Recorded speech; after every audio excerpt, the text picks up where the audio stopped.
Want to give your digital footage that true 35mm cinematic film look? It all comes down to controlling your depth of field. Today we're breaking down sensor size, lens choice, and aperture, and why size really does matter. Let's get into it.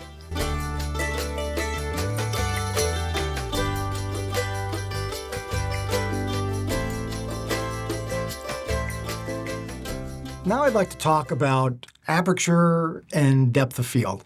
Aperture is the iris opening of the camera, how much light is actually let through the system to record the image. But as we change that opening, other things happen, and we have to be aware of it because the image will change depending on the aperture that we use. And the main thing we're dealing here with, besides lightness level, is depth of field.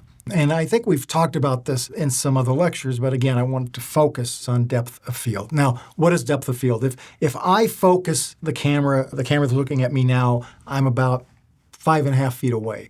And so if I set the lens at 5.5 feet, or if, God forbid, I put it on autofocus and it locks in at 5.5 feet, my face should be in focus. Besides my face being in focus, my hand could possibly be in focus, even though it's closer to the camera, and possibly the back wall could be in focus. Now, it's hard to tell if the back wall is in focus because there's nothing there, but if I put my hand at the back wall, I'm not sure if it's in focus or not. Now, depth of field is the phenomena as we open and close that iris, the depth of field will change in terms of how much is actually in focus. Regardless of where we focus the camera, how much is in focus in front and behind the camera. So there are three main elements that will affect depth of field. Now, when we talk about shooting video to make it look more like film, one of the giveaways is too much depth of field, too much being in focus. And that's because most video cameras have small sensors, okay? The cameras that we're shooting this with are 1/3 inch CCDs. When the digital revolution started, the workhorse camera was a 2/3 inch Sony, the Sony 900 camera that I've talked a lot about, the camera that they shot Star Wars 2, the Attack of the Clones. Now, that image size, that 2/3 inch chip, is much smaller than 35mm.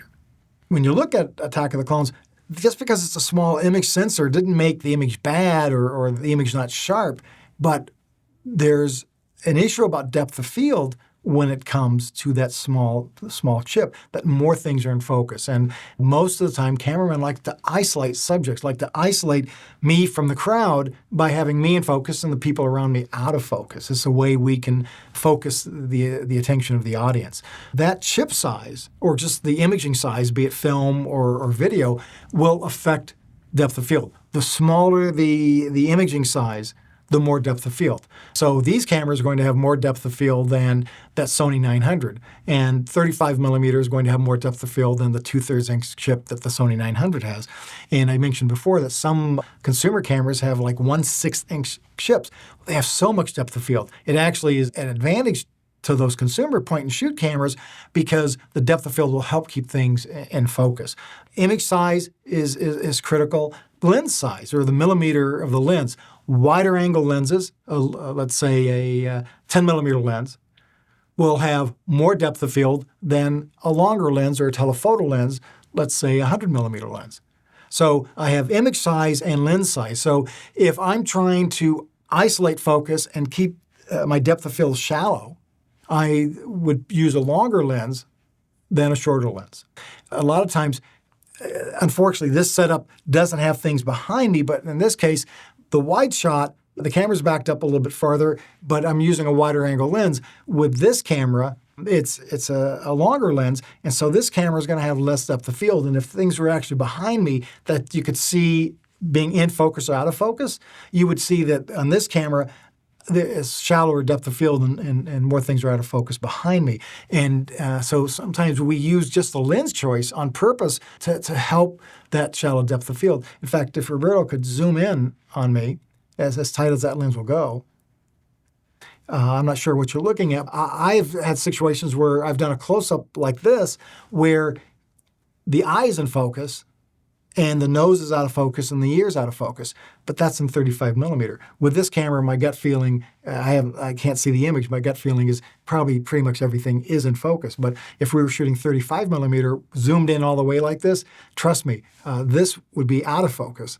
and only my eye would be in focus. So to look at the depth of field, even with this camera with a small chip, if I take my hand here, it's in focus. But as I back it up and back it up and back it up, back it up, it starts getting out of focus because of the longer lens. Now, if this camera zooms out a little bit, you're going to see my hand start becoming more and more in focus. I hope. Yes? No? Yes. Forgive Roberto's operating on this. Thank you. So to help achieve that film look when I'm shooting digital with a small sensor, I'll try to use long lenses when I can, because that will help me with my depth of field.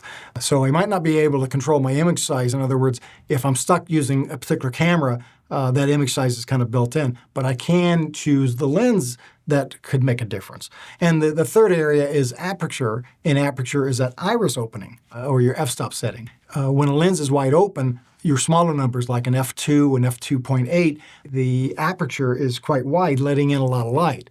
When the lens is wide open, then the depth of field becomes shallow. And as you stop down the lens to an 8 or 11 or 16, and the opening gets smaller and smaller, then the depth of field is increased. So if I'm trying to really come up with shallow depth of field, I'm going to use the largest imaging system I can use, the longest lens I can use, shot wide open. And using the combination of all three of those things, I'm going to have very, very, very shallow depth of field if that's what I'm looking for. Now, you have to be careful. Shallow depth of field also will create focus problems because you don't have any, let's say, slop. The focus puller has to be spot on. So if, in fact, my eye is the only thing in focus, if my eye is out of focus, it would show with shallow depth of field. When I shot the last horror film in France, my crew came from England. And English cameramen like to use a lot of light. And a lot of light usually means smaller f-stops, right? When you have a lot of light, you close down your iris to compensate. And so there's a certain amount of depth of field, again, when that happens. Well, I was shooting this film with no light at all, and we're using high-speed lenses, so the lenses actually would open up beyond a 2 to a 1.4, actually a 1.2. Very wide open lenses, and I was using long lenses, and I had so little depth of field that truly just the eye was in focus. And so when an actor turned their heads, the focus puller had to actually follow my eye. Otherwise, it would go out of focus, and it drove him insane. He just wasn't used to that. And I had many, many out-of-focus scenes in that movie, more so than any that I've ever shot. And I really felt sorry for the focus puller because he just wasn't trained into thinking that way. We'd finish a shoot, and I'd look at him, and he'd look at me and go, "Sorry, Governor," and we'd shoot it again. So that's the downside of shallow depth of field. Actually, if you want to do an experiment, for those that wear glasses, when you don't have your glasses on, if you're trying to see something clearly, what do? We kind of squint. And when we squint, things become more in focus. Well, what's happening is we're kind of creating an artificial aperture. Now, I'm going to take my glasses off, and I'm going to be totally disorientated because everything's going to be out of focus. But I'm taking my glasses off, and now I can't even see that camera that's aiming at me. I know it's there because it was there when I had my glasses on, but it's gone. If I squint, I can now kind of see it. But if I actually create a very small aperture with my hands, if I really squeeze it down into just a little hole and hold it up to my eye, wow, the camera came in focus. So, try that. It's one of these things that it's like, wow, it actually does work. Because I'm creating an artificial small aperture. I'm creating like an f/16. Now, when I'm outside in bright sunlight, I see better even without my glasses. Why? Because my iris in my eye closes down outside.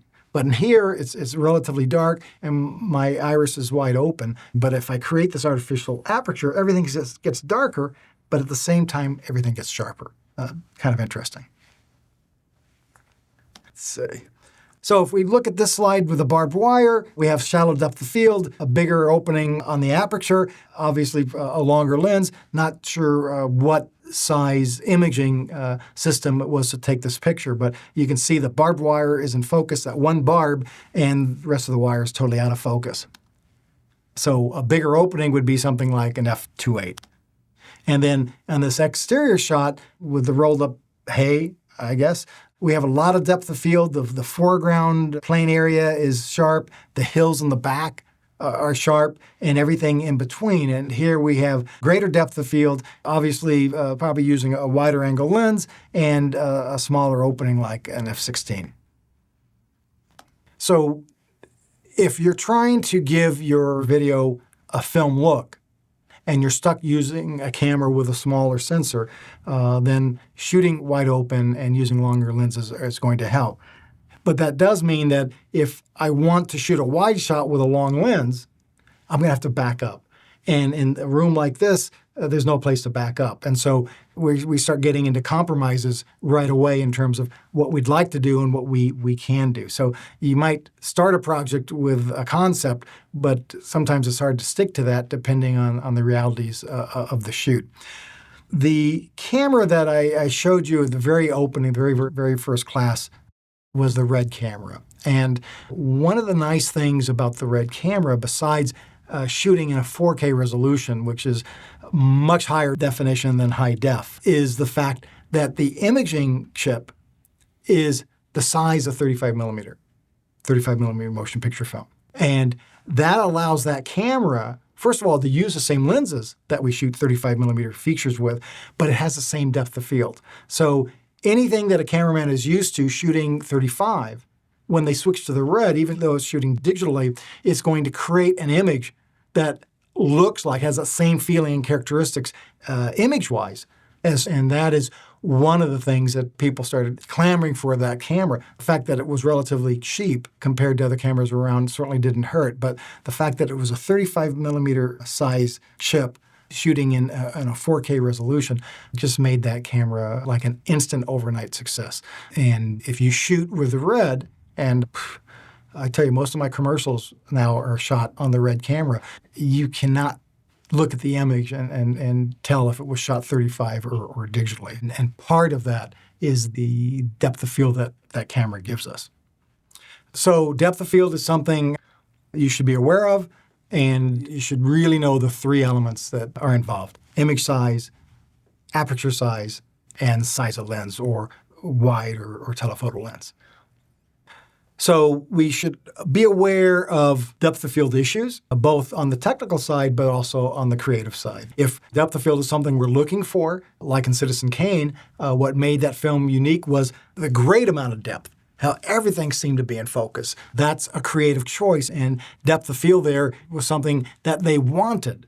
And then you look at a show like Ally McBeal that is all shot with long lenses, wide open, and has very shallow depth of field for a particular look. So be aware of depth of field and the elements that will affect it, but also how creative use of depth of field could help your storytelling process. Master your three elements, keep your focus puller happy, and use depth of field to guide your audience's eyes. If you like this lesson, hit that like button, subscribe, and keep shooting. See you next time. I'm Tommie D, and remember, be bold, be passionate, be awesome.